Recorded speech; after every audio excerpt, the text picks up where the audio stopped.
El inconsciente no existe. De entrada, nada contra la autora, solo voy a retomar algunos puntos que me parece importante aclarar, no solo para los psicólogos, sino también para algunos analistas. O personas que practican el psicoanálisis o se dicen que practican el psicoanálisis, pero no voy a caer en esa discusión. El inconsciente como almacén de recuerdos. ¿Qué es esa mamada?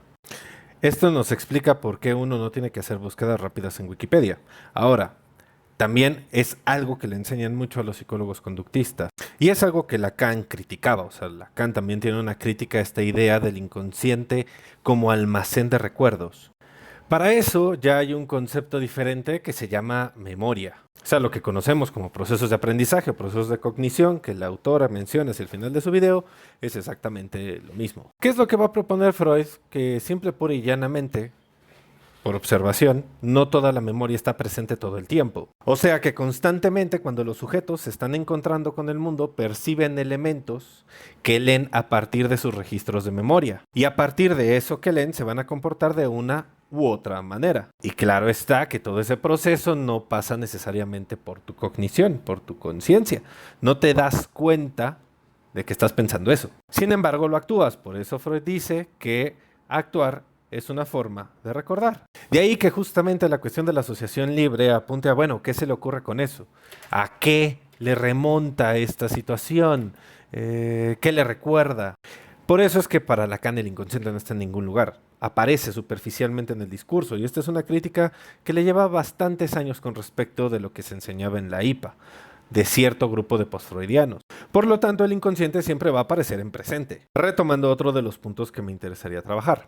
La autora sostiene que justamente hay personas estancadas porque están buscando cosas sobre el pasado y de entrada el pasado no se puede modificar y los problemas presentes siguen presentes. Y eso es cierto. Si eso está ocurriendo, no está habiendo análisis. El psicoanálisis de ninguna forma es vamos a buscar en tu pasado las respuestas a los problemas de tu presente.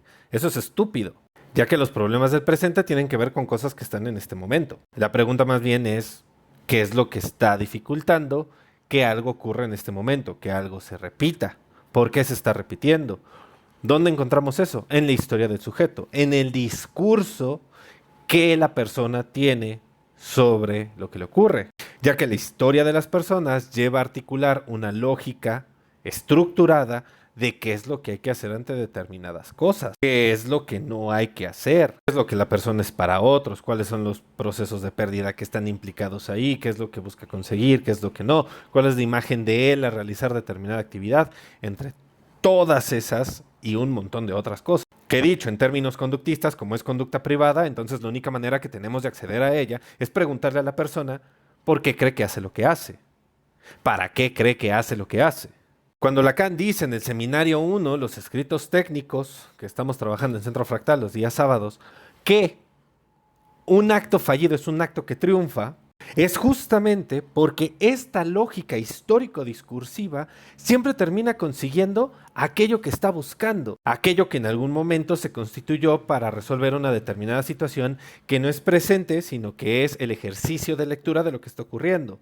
Por eso Lacan habla de 3 registros, lo real, lo imaginario y lo simbólico. No me voy a meter en la discusión ahorita. Por eso la indicación analítica, la regla psicoanalítica, no es hábleme de su pasado, no es hábleme de su mamá, no es hábleme de su papá.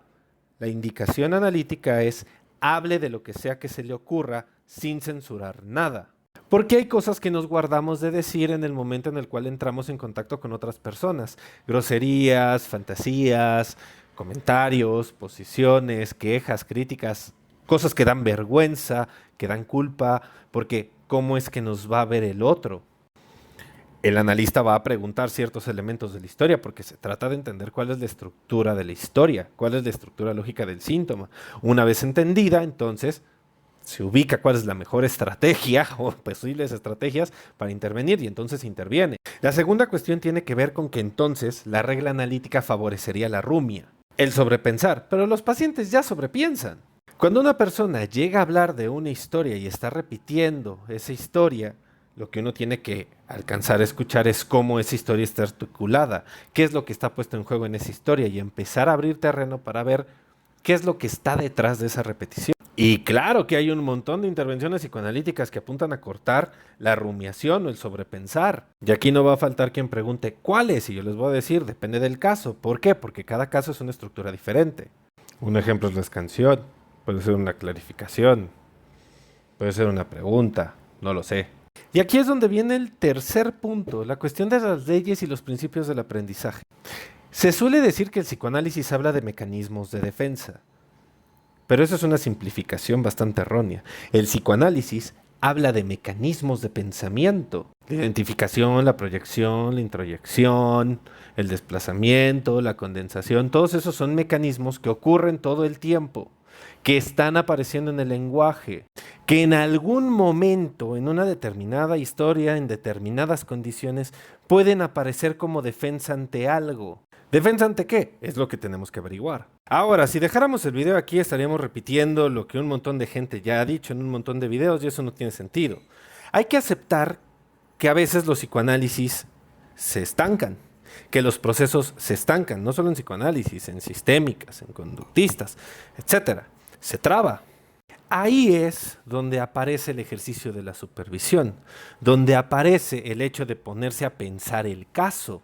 Si les interesa saber cuáles son las razones que pueden llevar a que un psicoanálisis se estanque y entonces una persona deje de avanzar por ese camino, dejen su comentario, denle seguir y claro, este es un intercambio. Y entonces hacemos video de cuáles son las cosas que pueden llevar a que un psicoanálisis se estanque, tanto del lado del analizante como del lado de aquel que se estaría colocando como analista. Suerte.